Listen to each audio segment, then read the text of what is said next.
Welcome back नाज़रीन। Break के बाद खुश आमदीद कहता हूँ आपको। और इस वक्त मकतूला शाइस्ता का जो भाई है वो मेरे साथ मौजूद है। ये 8 बहनों का इकलौता भाई है और इस वक्त ये मुद्दई मुकदमा भी है और इसने भांजा अपना जो है वो उठाया हुआ है और ये शाइस्ता का मासूम बच्चा है। और इस मासूम बच्चे को अभी तक ये नहीं पता कि इसकी वालदा इस दुनिया फ़ानी से कूच कर गई हैं, इस दुनिया में नहीं रही। ये बच्चा जो है ये दूध पीता है और अपने मामू की गोद में आप देख सकते हैं बैठा हुआ है। मामू से बात करके सारे हकाइक जो हैं वो जानते हैं कि ये सारा अफसोसनाक वाक़या जो है ये किस तरीके से रूनुमा हुआ और इसके पीछे क्या मामला थे, क्या मुहरकात थे। सारी कहानी इन्हीं की ज़ुबानी जानते हैं। अस्सलाम वालेकुम। वालेकुम सलाम।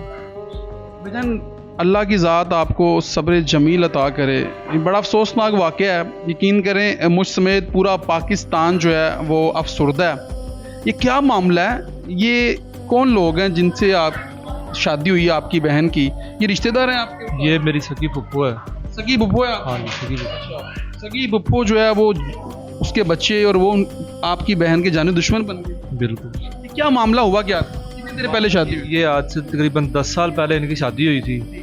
शुरू में 2-2.5 साल तकरीबन ठीक रहे हैं। जैसे पहली बच्ची हुई है वहाँ से इनकी जो रंजिशें हैं ना शुरू मुसलसल चलती आई हैं।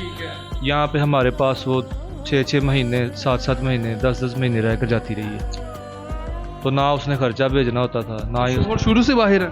नहीं इधर ही रहता था पहले। वो इधर क्या करता? कुछ भी नहीं, वेला ही फिरता था फारिग में। तो हमने अपनी बहन को सारे 10 साल से हम संभाल रहे थे। बेचारी बड़ी तकलीफ उसने देखी है सारी ज़िंदगी। और उसके बाद 2 साल पहले ये चला गया बाहर और इसकी जो बहन है वो विधवा होकर इधर आ गई थी। ठीक है, जानबूझकर विधवा होकर आई है, वो सबको पता है।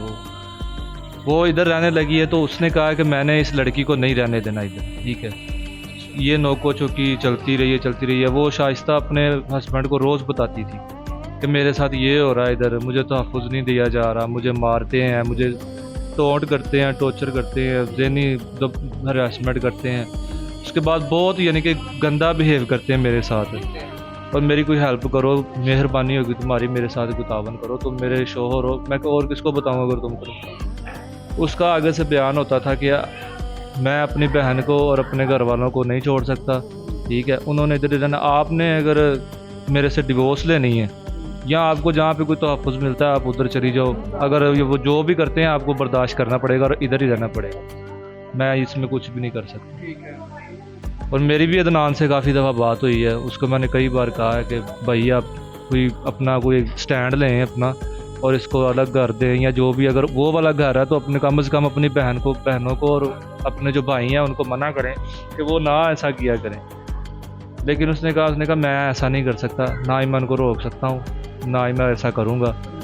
आपको जैसे मुनासिब लगता है आपने अपने पास लेकर जाना तो ले जाओ। ठीक है, और मेरे से मैं आपको वही सेंड करूँगा उसने साफ कहा कि आपने अगर अदालत कचहरियाँ जिस तरह का भी केस करना है, पुलिस केस करना मेरे साथ, या कोई जिस तरह का भी आप चाहते हैं ना मुझे, मैं उसके लिए तैयार। कि अपनी बीवी का साथ दे, वो उसको टॉर्चर करता है। हाँ, मेंटली तौर पर टोटल। और ये समझ लें कि सारा कुछ हुआ ही इस वजह से है कि उसे मेंटली तौर पर इतना जलील किया गया, तानाबाजी, उसके बाद हर किस्म का उनको बस चला ना उन्होंने हर किस्म का हरबा लगाया उसको निकालने के लिए वहाँ से। ये बताएं कि आपकी बहन ने जहर खुद खाया है या इसको दिया गया? नहीं, ये बिल्कुल झूठ है। ये इन्होंने अपनी एक अब स्टोरी बना ली है कि जहर इसने खुद खाया है। ऐसी कोई बात नहीं है। एक लड़की, मैं उसको सुबह जब लेने जा रहा हूँ, हम रास्ते में हैं, उसकी हमारे साथ कॉल पे बात हो रही है, कह रही है कि लेने जा रहे थे? हाँ, मैं लेने जा रहा था उसको।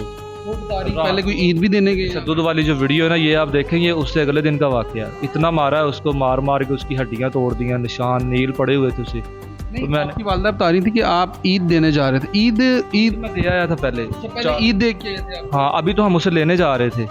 अच्छा, ईद आप पहले दे के आए हैं और ईद देने के बाद फिर उन्होंने तशद्दुद किया। उसके बाद हम लेने आपको कॉल। हाँ, मैंने कहा तुम परेशान ना हो, मैं लेने आ रहा हूँ तुमको, कोई बात नहीं, ईद तुम इधर करना, उसके बाद देखते हैं क्या करना है कोई।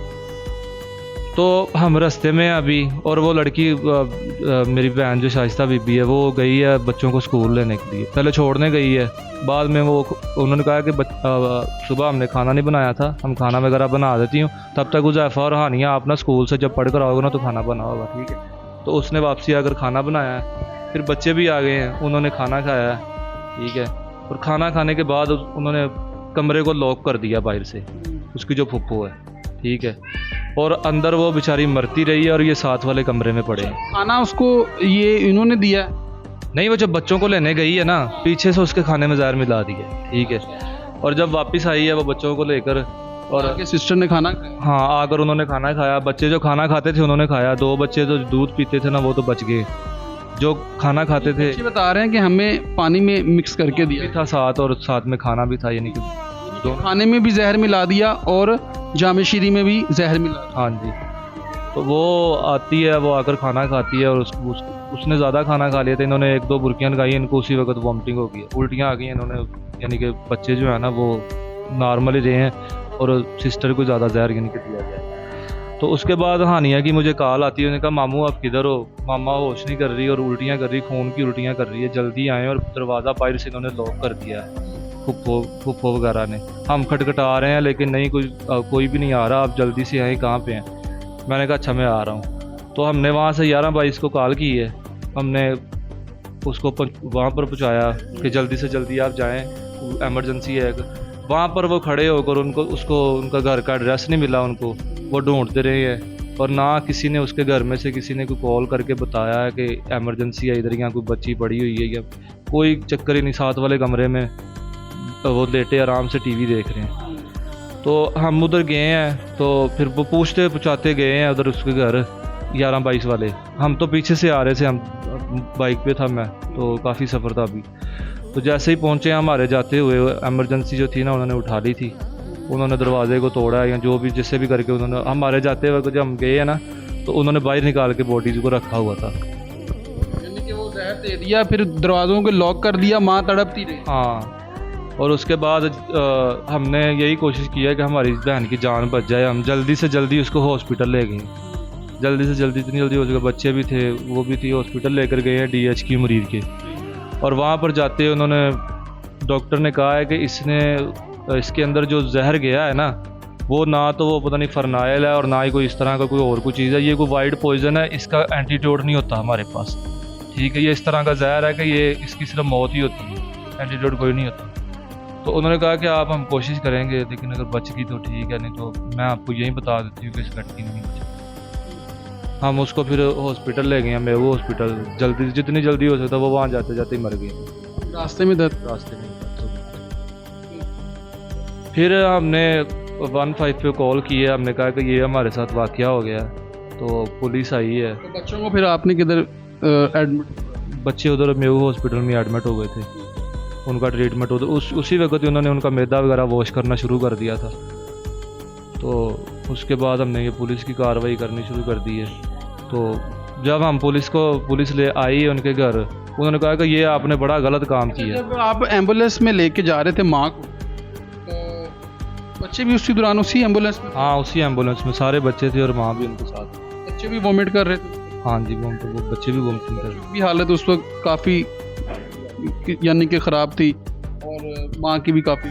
हाँ जी, माँ की भी काफ़ी ख़राब। रास्ते में आपकी बहन का इंतकाल हो गया, बच्चे आपने एडमिट करवा दिए चिल्ड्रन हॉस्पिटल? हाँ जी। ठीक है। फिर उसके बाद हमने ये पुलिस की जो कार्रवाई करनी शुरू कर दी है, पुलिस लेकर गए हैं उनके पास, तो उन्होंने कहा कि ये तो आपने बड़ा गलत काम किया, ऐसे नहीं आपको करना चाहिए था, आप हमारे खिलाफ एक्शन कर रहे हैं आप। उसने मुझे 2-4 धमकियाँ भी लगाई हैं। किसने?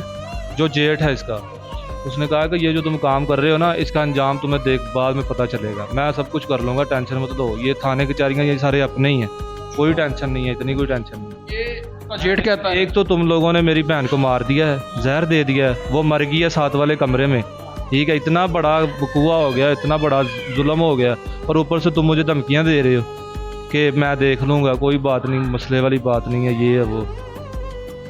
तो उसके बाद इसकी पोस्टमार्टम रिपोर्ट अभी आनी है, कह रहे हैं कि फ्राइडे तक आ जाएगी। फिर फर्स्ट रिपोर्ट? हाँ, फर्स्ट रिपोर्ट। उसके बाद अगला जो अमल है ना वो शुरू हो जाएगा। पुलिस अब तक क्या तामुन कर रही है? अभी तक नॉर्मल सा बिहेव कर रही है। अब हम हमने यहाँ से चलकर जाना, हम बाटापुर बागा के पास है, ठीक है, और वाक़या जो है वो मरीद की है, यहाँ से हमने चलकर जाना है और वो उनके घर के पास ही है थाना। तो अब पुलिस से तो हम अपील ही कर सकते हैं कि ये जो जुल्म हुआ है आप देखें, मेहरबानी होगी आपकी, जितना भी हो सकता है आप तावन करें। उन्होंने ये अफवाह उड़ाई है कि इस बच्ची ने ना गोलियां खुद खाई हैं, ठीक है, जहर इसने खुद लिया है। तो जैसे भी है जो भी है आपके सामने हम सारे एविडेंस रख देंगे। तशद्दुद की वीडियो भी वो हमें हमारे ज़राए ने बताया कि एक वीडियो पुलिस के पास है, उसमें बच्चे जो हैं वो एक गोली मुंह में वो उन्होंने खुद ही वो खा रहे हैं। तो वो क्या हमें नहीं पता वो वीडियोस का किसी नाम हमने देखी है ना हमें को पता है। यहाँ पता नहीं वो झूठ बोल रहे हैं या सच है, ये तो अब अल्लाह जाने कौन सी वीडियो है, मैंने तो नहीं देखी और ना ही कोई ऐसी कोई बात है कि उसने खुद जहर खाया है। ये सरासर उनको दिया गया जहर। और सीएम पंजाब से कोई मुतालबा करना, सीएम पंजाब से मेरी एक इल्तमास है, रिक्वेस्ट है कि आप जिस सौदे पे हैं, अल्लाह पाक ने आपको तरक्की दी है, काइंडली हमारी गरीबों की मदद करें और इस केस को इनको जो इसकी तहकीकात मेरिट पे इसकी तहकीकात होनी चाहिए और जो मुलजिम है उनसे उनको कड़ी से कड़ी सज़ा देनी चाहिए। आपकी बहन की एक वीडियो भी है, उसमें वो तशद्दुद भी किया, हाँ जी बिल्कुल, तशद्दुद किया, बड़ा तशद्दुद। वो बता भी नहीं, वो किसको बता रही थी? वो अपने हस्बैंड को बता रही थी। वो अपने हस्बैंड को बता, वो वीडियो बनाकर उसने जालिम ने भी कोई उसके साथ स्टैंड नहीं ली? नहीं, वो वीडियो बनाकर उसने अपने हस्बैंड को शेयर की है और उसे कहा कि ये देखो मेरा ये हाल कर रहे हैं इधर। क्या आप समझते हैं ये सारा कसूरवार जो है वो आपका बहनोई है? जी बिल्कुल, वो पीछे बैठकर करवा रहा था। एक मेरा बहनोई है और एक इधर इसकी नंद है साजिदा बीबी। वो ये दोनों की प्लानिंग है कि ये किस तरह प्लान तैयार किया जाए, इसको जलील किया जाए, इसको टॉर्चर किया जाए, मारा जाए और फिर उसके बाद एंड पे जब वो उसने भी कसम खाई, उसने कहा कि मैं अपने घर पे हूँ, मैं अपने घर में रहूँगी, ठीक है, मैं अपने बच्चों के साथ हूँ, मेरा ये हक है, मैं क्यों जाऊँ इस घर से, मैं नहीं जाऊँगी यहाँ से। तो उन्होंने कहा कि ये नहीं ऐसे जाएगी, इसको किसी और तरीके से निकालना पड़ेगा। फिर मार दिया उन्होंने। अच्छा भाई ये बताइएगा कि मुलजिमान पकड़े गए? मुलजिमान 5 पकड़े गए हैं और 2 फरार हैं। वो मैंने पकड़ा गया, मुकद्दस बीबी पकड़ी गई है। मुकद्दस बीबी कौन है? वो जिसकी नंद है, जिसने जहर दिया है। सास नहीं है, सास को वो नामजद नहीं किया? नहीं, नामजद नहीं किया उसको। वो शामिल तो हैं उसमें लेकिन वो बुजुर्ग हैं, चारपाई के ऊपर समझ लेके पड़ी है आदि। वो आदि किसको नामजद किया? एक साजिदा बीबी है, एक मुकद्दस बीबी है, हिना है और उसके बाद इब्रार है और इफ्तिखार है और उसके बाद 2 बच्चे हैं उनके। ये जो नंद है उसका जो जेठ है और उसके जो बच्चे, हाँ जी, 2 जेठ हैं, 2 नंदे हैं और 2 बच्चे हैं। उनको नामजद किया? हाँ, सारे एक ही घर में रहते हैं? सारे एक ही, सारे पकड़े गए? नहीं, इसमें से कुछ पकड़े गए हैं, कुछ नहीं पकड़े गए। वो हमने पुलिस से बात की थी, वो कह रहे थे कि हम रिट करते हैं, ये करते हैं, वो करते हैं। अभी तक रिट नहीं हो रही और ना ही पैसे वगैरह तो नहीं मांगे आप? नहीं, अभी तक तो कोई नहीं मांग रहा। तो ये हालात हैं जी नाज़रीन, आपने मकतूला के भाई की गुफ्तगू मुलाहिज़ा फरमाई है और इनका कहना है कि मुलजिमान जो हैं वो कुछ पकड़े गए हैं, कुछ फ़रार हैं, मगर पुलिस जो है इनके साथ कोई इतना ख़ास तामुन नहीं कर रही, मगर इनको इंसाफ चाहिए और वज़ीर-ए-आला पंजाब मरियम नवाज़ साहिबा जो हैं इस चीज़ का नोटिस लें और इंसाफ के तकाज़े पूरे करते हुए इनको इंसाफ फराहम किया जाए।